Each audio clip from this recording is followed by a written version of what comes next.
she basically goes, that poor woman in white in the tree is stuck on there. Can somebody please go up there and help her? And she's like asking all the staff, and every one of the staff members like, no, she's fine. No, it's okay. And nobody wanted to tell her.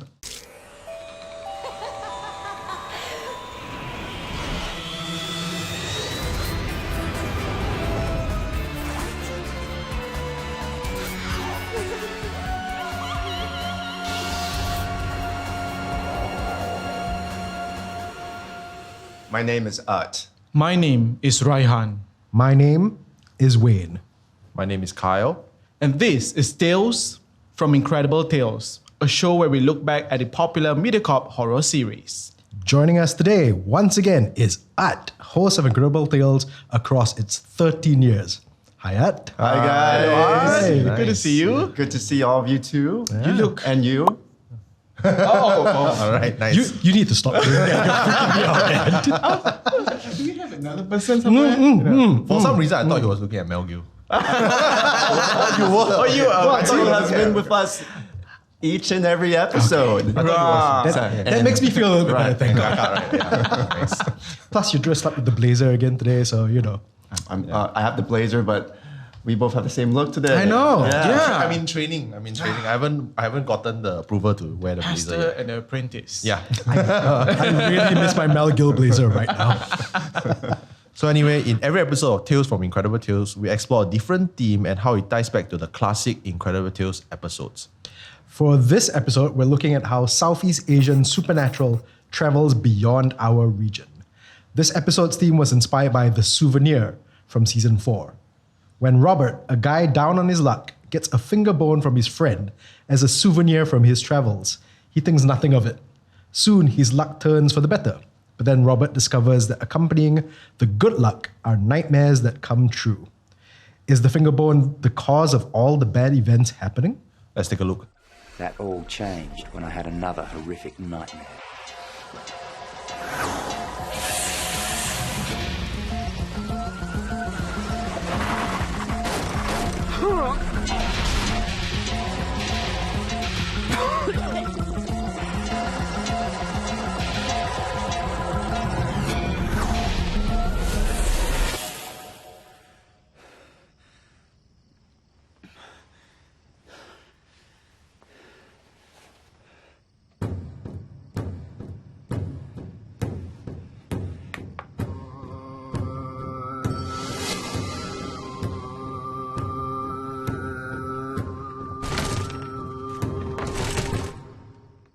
Well, it's Angmos. yeah. Yeah. You know what I was expecting? What? Him taking the bone, throwing it far away instead of keeping it in his drawer. I've seen the episode already. I wrote the description down. Even as I'm reading the description, I'm like, why would you accept the finger bone as a gift? It's like in this part, he haven't decided to throw it away. So I think he just kept it. But he was freaked out because the bone was placed right next to him. And he was like, I did not put this here. But then this was not enough for him to throw it out. Exactly. I don't get. I think it's the whole idea of cultural biasness, right? Mm-hmm. Because it's not your culture. Therefore, you don't believe in their beliefs. Therefore, you're kind of immune to it. Yeah. But that's true. That's true. I agree with Kyle. I think sometimes like you just don't know any better. Yeah. So you just don't think it's gonna affect you. you know? Yeah, that's right. So it's interesting seeing reenactment with in Thai would be Farangs, Angmos, Westerners, because all the stories we tell, it's like Asian based or amongst our the countries in Southeast Asia. So it's interesting to see how the energies and the situations they go across lines. Yeah. Yes. All colors and barriers. Yeah. Which, speaking of which, because you travel a lot from between America and Thailand, so with what you have seen, how much of our Southeast Asian ghost stories make it to somewhere as far off as the States? Oh, they do, but they become remakes. Which one? Tell me more. I find it really entertaining when they become remakes because the authenticity and the trueness of like the stories, it gets tweaked into, it becomes very westernized, and it's like you're like, huh? You're like, let's keep it to like the Asian version, like The Ring, you know, The Ring, or a lot of the Shutter is remade, and it just doesn't it doesn't translate the same. Yeah. I guess because did they bring down the scary scale, the horror scale down? No, at the end of the day, it comes down to the fact that it's just elements and specific things that do not pertain to the Western culture. Right. So then when it gets tweaked, then it's like, it kind of just, everything changes. Yeah. So going back to the question is, do I feel the stories make it there? Yes, I definitely do if they're brought in their authentic form. My friends who love the original Shutter, who love the original stories, because it's something far off from what they know. But when it gets translated, I guess like it's okay, but it's like it loses some of its authenticity. Yeah.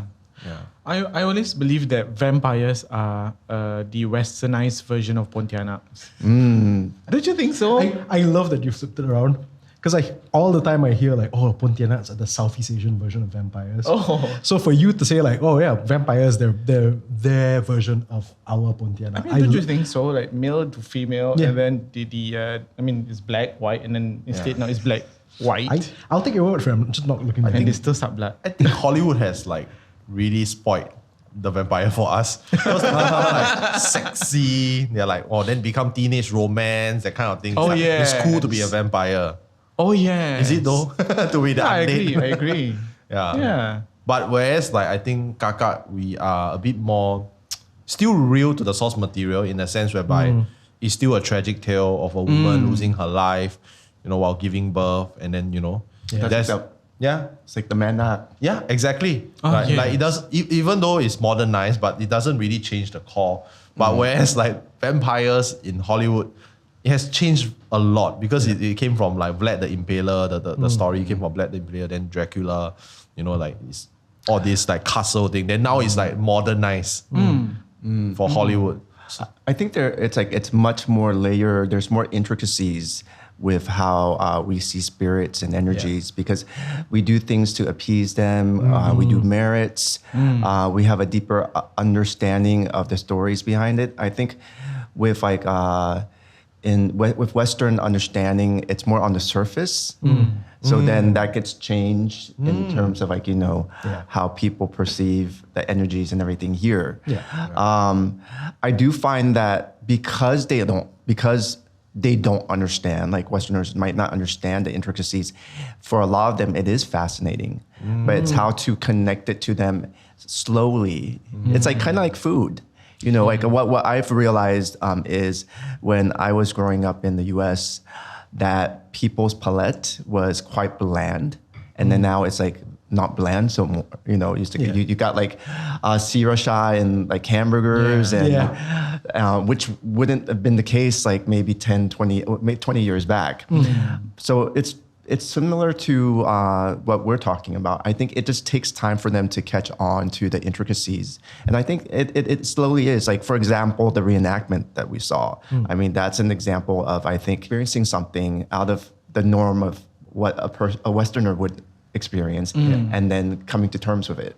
And then he will bring it back to his brethren and then he'll be like, don't do that. When you go to a foreign country, don't bring back bones. I mean, to us, it's like common sense, right? We grew up with that. Like our parents thought, never ever do that.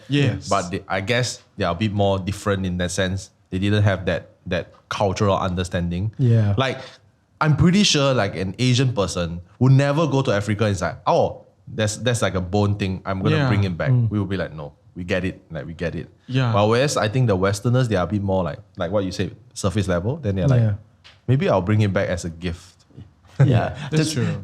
More in understanding things on the surface. There was this very controversial thing that, a lot of the influencers, they especially the Western influencers, they travel all the way to Bali and then they do like a whole bunch of photo shoots, near like a tree that is an ancient tree that's supposedly like spiritual. And they took nude photos there. Then people are unhappy because you are basically disturbing the spirits that are there. And like the culture.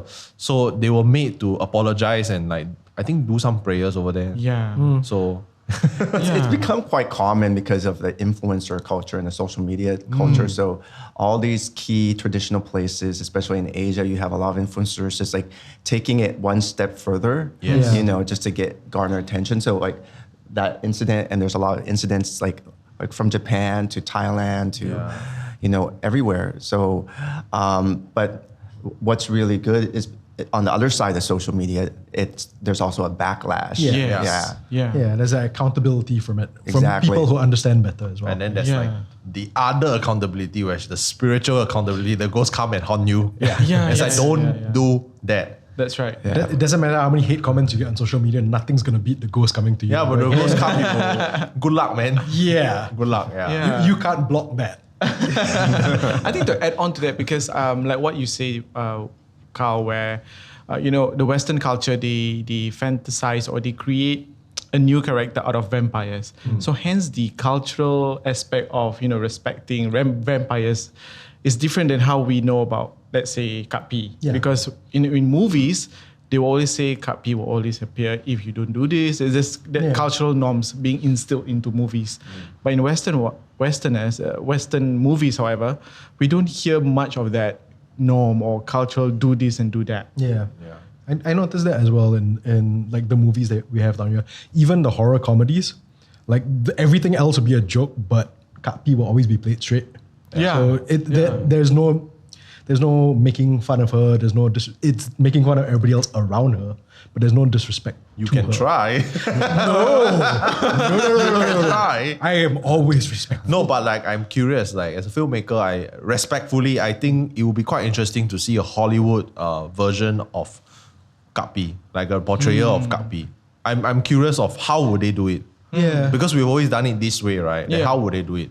But then I'm not gonna try lah. Just saying. I think curious is the right word. I wouldn't look forward to it, but I'll be very curious about it. That's true. Actually, I was wondering as well, because you mentioned in last season as well that there's a community of, you know, fellow Buddhist people in California, and you've been to some temples down there. When they talk about like mythology and folklore and stuff like that, does it still feel like Thailand, or does it feel like there's a Western lens on it?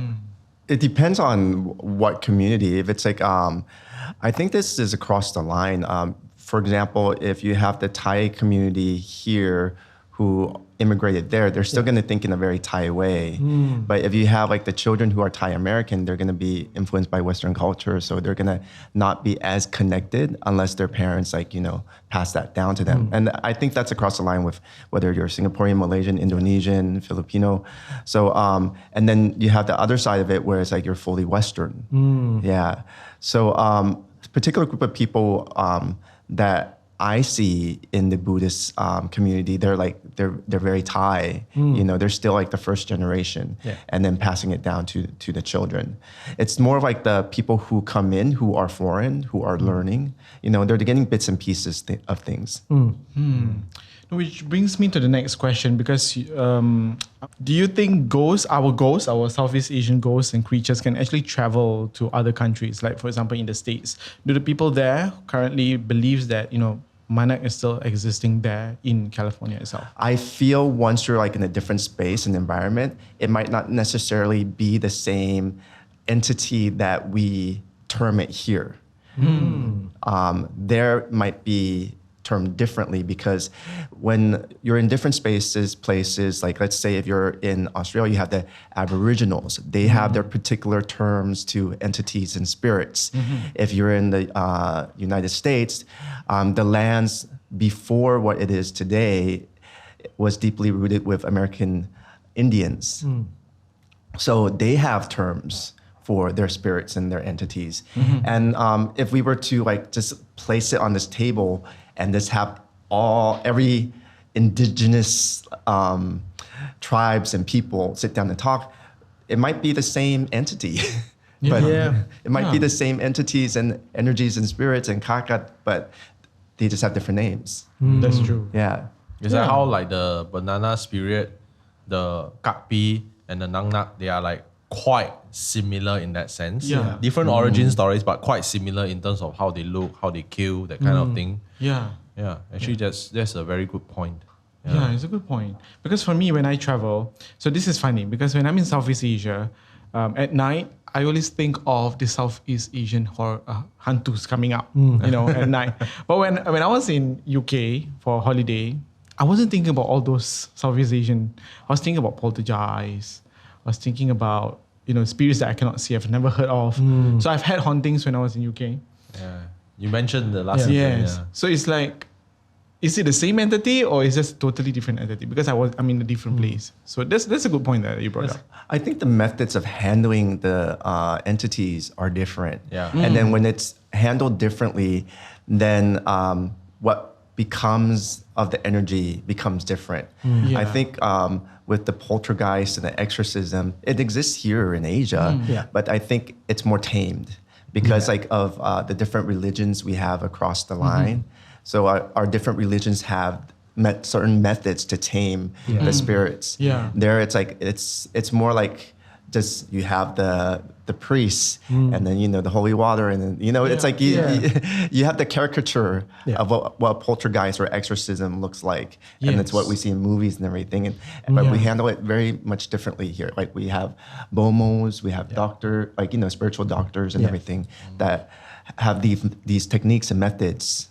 To actually add on to your point, right? Like basically your brain code switches for the spiritual world also. Yeah. Can you say that again? Code switch for spiritual world. I like that. So it's like, I'm in the UK, switch.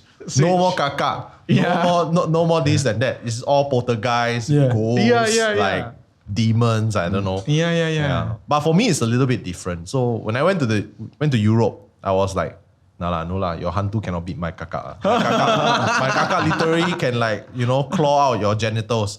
What can you do? You move a chair. That's it. Right? You move a chair. Yeah, then that's it. That's for me lah. And then I also felt that they're very good at capitalizing horror.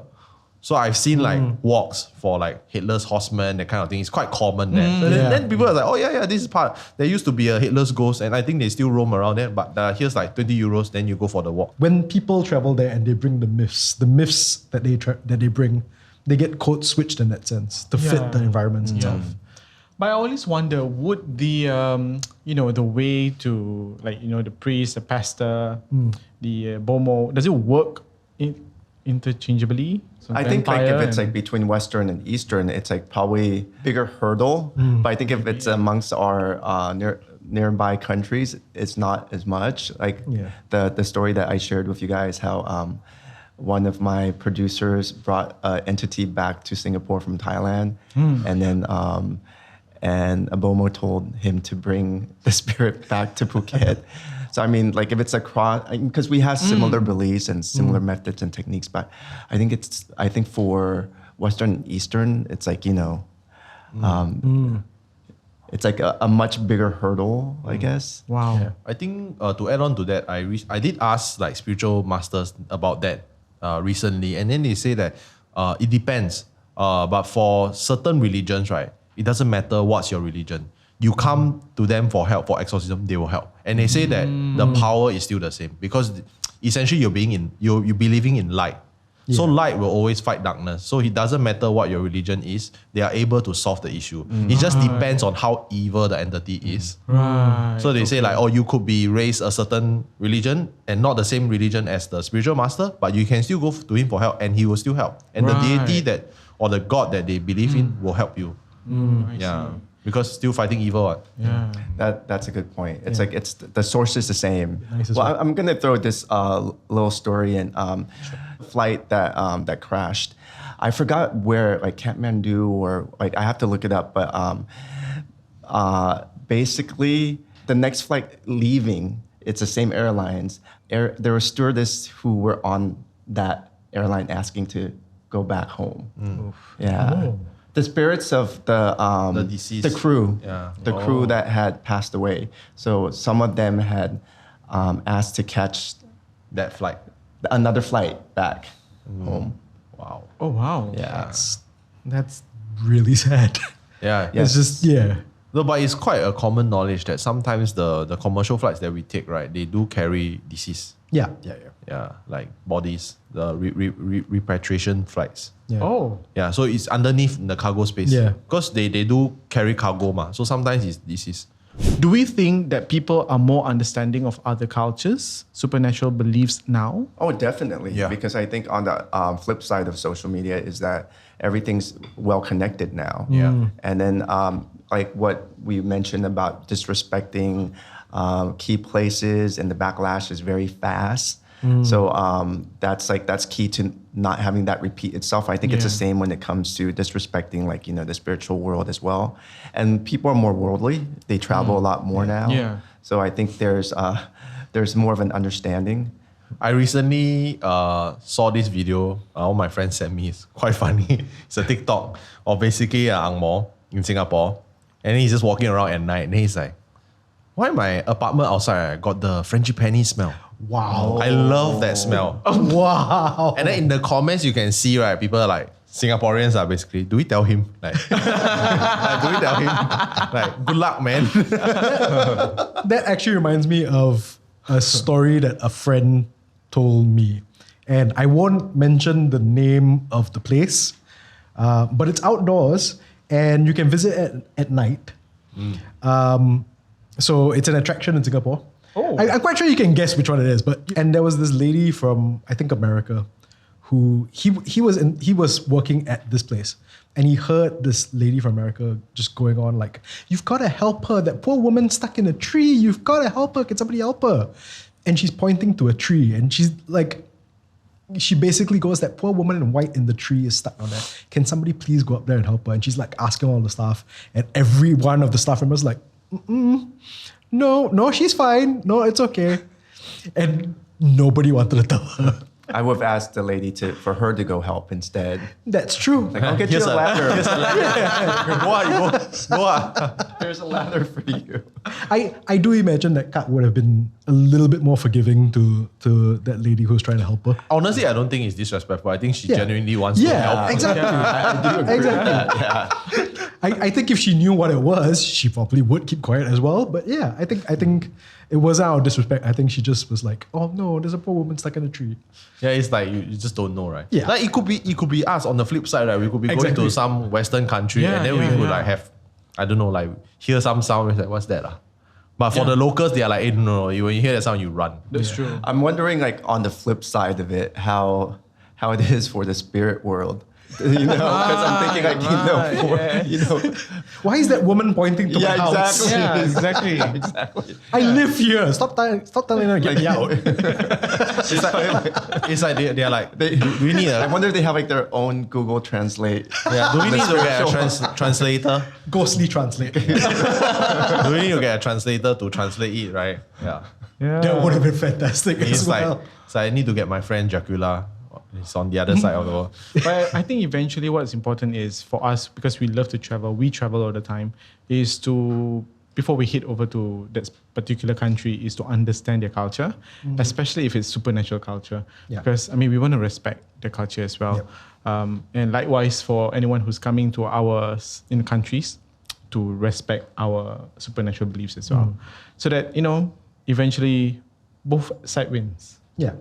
Yeah. I mean, I'm going to Japan soon, so Just give him a look. yeah, I got like. I mean, He'll be fine. I'm honestly, I don't want anything to happen to me, but at the same time, I kind of want something to happen so that I got stories to tell. But I mean, Japan has been very kind to me thus far. Like, I have not gotten anything like happen to me in Japan. So chill. The spirits are pretty chill. Yeah. You'll be fine. You'll be okay. All right, so this question is for everyone. Which Southeast Asian supernatural entity do you think would be the most popular outside the region? I will go first. Okay. Okay. I would say because of all the filthy pirates that's out there on the internet, I think people will love Hantu Tete. Wow. You know what's Hantu Tete, right? Oh my god. It's the ghost with the big breasts. Oh. That will suffocate you to death. Right? That's how they kill you, right? They'll suffocate you to death. Sounds like a Japanese. Yeah, but it's Southeast Asian. Like a Japanese manga. He's very much. Actually, yes. Doesn't it? Yeah. But he's Southeast Asian for sure. Yes. I didn't expect that answer. I didn't expect that answer either. Which reminds me, she's such an underrepresented entity. Sure. Yeah. I like how I'm losing my words. No, but like you hardly hear people talk about it. That's a good one. That's a very good one. Yeah. See, because my initial thought would have been Kak P, but I realized that that's a local bias. That's a regional bias because we all love her, but that doesn't mean that she's going to translate well in, say, the States or Australia or somewhere like that. Penanggalan's my answer. Because just visually, she's terrifying. Yeah. You've got the wings, you've got the guts, you've got the head. Yeah. Penanggalan's the one for me. Penanggalan or the Filipino version, Manananggal. Wow. Yeah. My answer would be Toyo because Toyo is almost as similar as a Harry Potter character that we all know. So it's a friendly character in Harry Potter, but if only that character becomes evil and it starts to steal from people's houses, I think it would be quite an interesting movie to watch. Just imagine Conjuring number I don't know, and then there's that character appearing out of nowhere, hiding in rooms, and then going houses to houses. That'll be interesting to catch. I would love to see the cinematic ad in Lorraine Warren try to stop a Toyo, just running after it. Conjuring 5, Toyo, Mayhem in New York.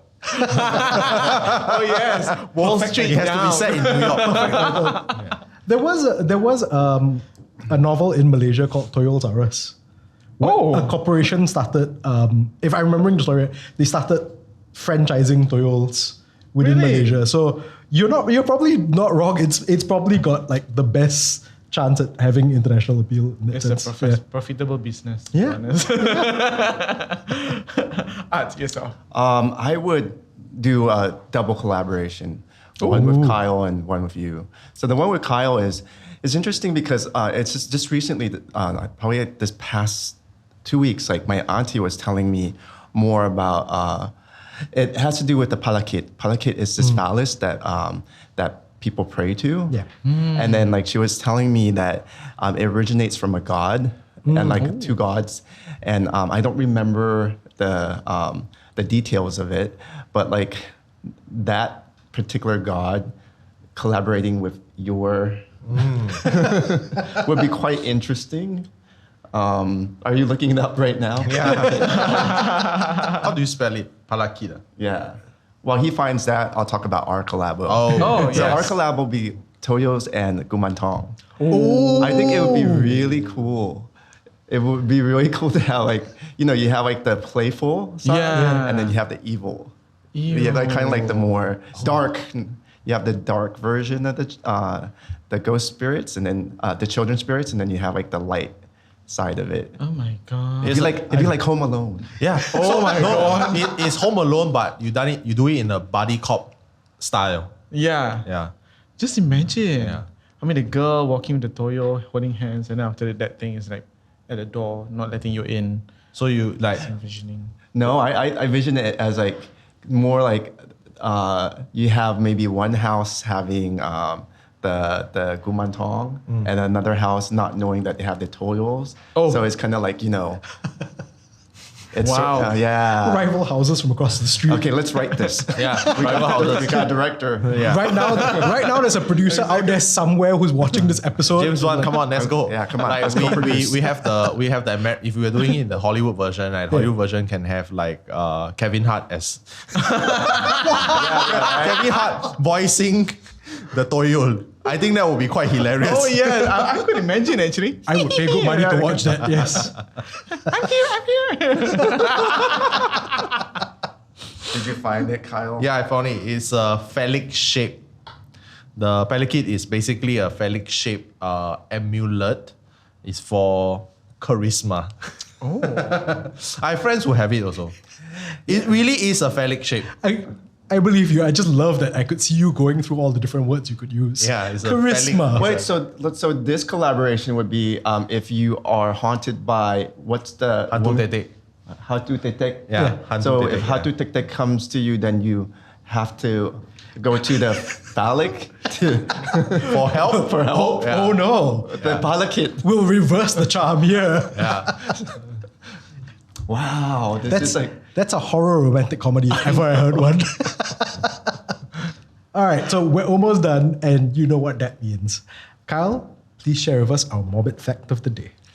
So on the other side that we're talking about, right, there's a shrine on Pulau Ubin itself that is dedicated to a German girl who died during World War II. And there is a rumor that her ghost supposedly still haunts the island. A lot of documented cases of paranormal investigators going even as as recent as 2024. So I've been there myself actually. That place is sitting on the this kind of cliffside area of Pulau Ubin where you can overlook the sea.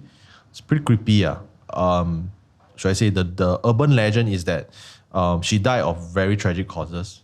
And it was like they were a German family staying in Pulau Ubin in the 1900s. I don't know why. They just stay there. And then she died, and her restless spirit haunted the villagers. And then the villagers basically erected a shrine for her to, calm her spirit. And apparently she's super active. She will give out numbers to punters, people who buy 4D. So a lot of people will visit there and then pray for good luck.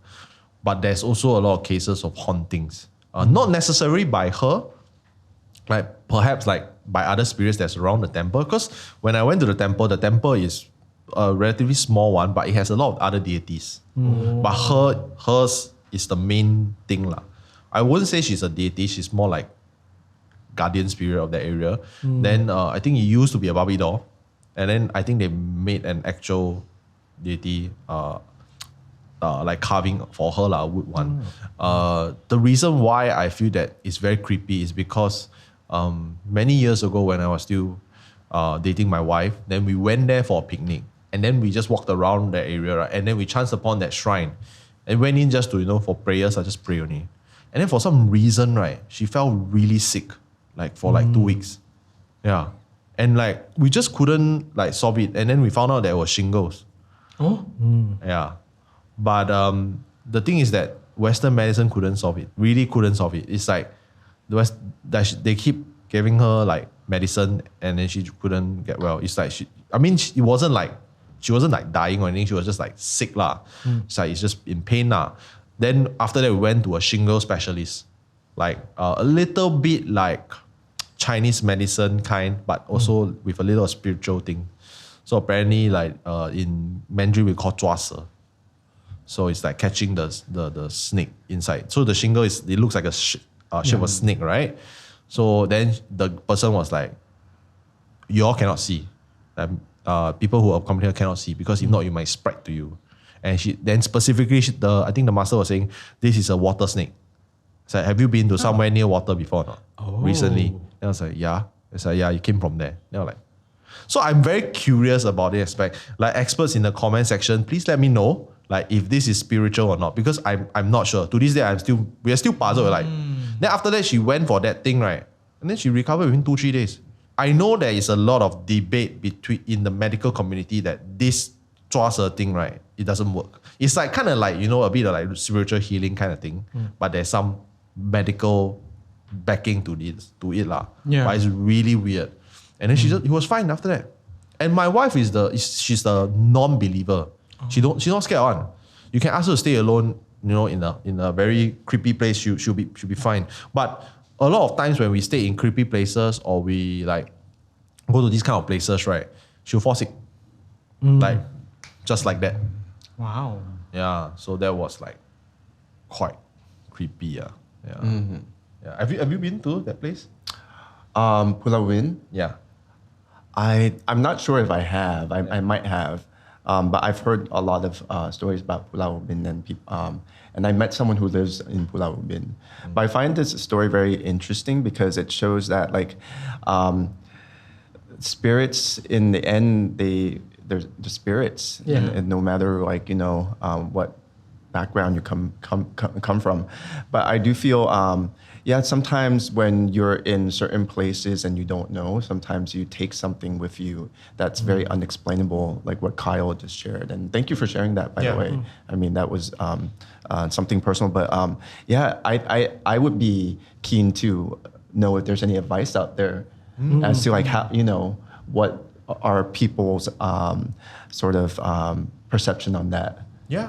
Because like given like if your wife's a non-believer and it's interesting because I think because she's a non-believer, so with non-believers sometimes they take in the energy in a different way. Yeah. So like I think for your wife, the way she takes in energy is it affects her physically. Yeah. Whereas for you, which makes you two the perfect match. Yeah. It's like you're outwards. So you sense everything outwards and then she senses everything physically inwards. That's so interesting. But have you guys heard about the German Girl Shrine? No, never. First time? You've never heard about it? Never heard of it. This is my first time. You know about it, right? I know about it. I completely forgot that people ask her for 4D numbers. Very Singaporean. And no, that's the thing. I was about to say, it sounds like I'm making a joke out of it, but we talk about how spirits from elsewhere, they adapt to the local culture. That's a really good example of a Western spirit adapting to local culture. Yeah. Agree. Yeah. I mean, I don't know lah. I wouldn't go there. Now, whenever I visit Pulau Ubin, I was like, no like, even though I didn't get the shingles, but I experienced it through her. I was like, wow, that's like, no. Yeah. I would be interested to know how it might have been because of both of you together. Yeah.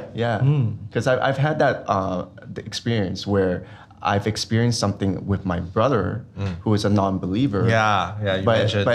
But we were tied together and connected because after we went to a prajan, it's like, what's led to this is because of you and him. So yeah. So you are the conduit. Yeah. We are the conduits. Oh my God. Yeah. Actually, a lot of her sickness, right, around like weird and supposedly haunted places. It's because she was with me. Exactly. Oh wow. Sorry. What do you say? Sorry. You're married to me. Yeah. Sorry, man. Okay, so thank you again, Art, for joining us today. And thank you to all of you for tuning in to Tales from Incredible Tales. New episodes go up weekly on MeWatch, MeListen, YouTube, Spotify, and Apple Podcasts. My name is Utt. My name is Wayne. My name is Kyle. My name is Raihan, and we will see you next time.